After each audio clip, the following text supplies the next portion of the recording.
At sa patuloy na pagpapaigting ng kampanya ng pulisya kontra illegal gambling, 3 individual ang kalaboso matapos itong mahuli ng PNP na nagsusugal sa Malate, Manila. Yan ang tinutukan ni Patrol Woman Abigail Rojas.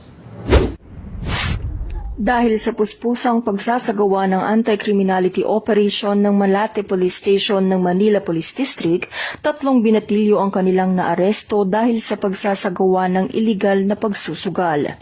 Kinilala ang mga suspect na sina alias Jamil, 30 taong gulang, alias Edward, 23 taong gulang at alias Nino, na 19 taong gulang na pawang mga naninirahan sa Malate, Manila. Nadakip ng Malate PNP Intelligence Section ang mga binatilyo sa pamamagitan ng Simultaneous Anti-Criminality Law Enforcement Operation o SACLEO sa kahabaan ng Zubel Rojas Street sa Malate. Na-recover bilang ebidensya mula sa posisyon at kontrol ng mga suspect ang bet money na nagkakahalaga ng 1,500 pesos at 3 piraso ng 1 pisong barya na ginamit bilang flippers na may kabuuang halaga na 1,503 pesos. Nahaharap naman ang mga ito para sa paglabag sa PD 1602 o illegal gambling dahil sa paglalaro ng Cara Cruz.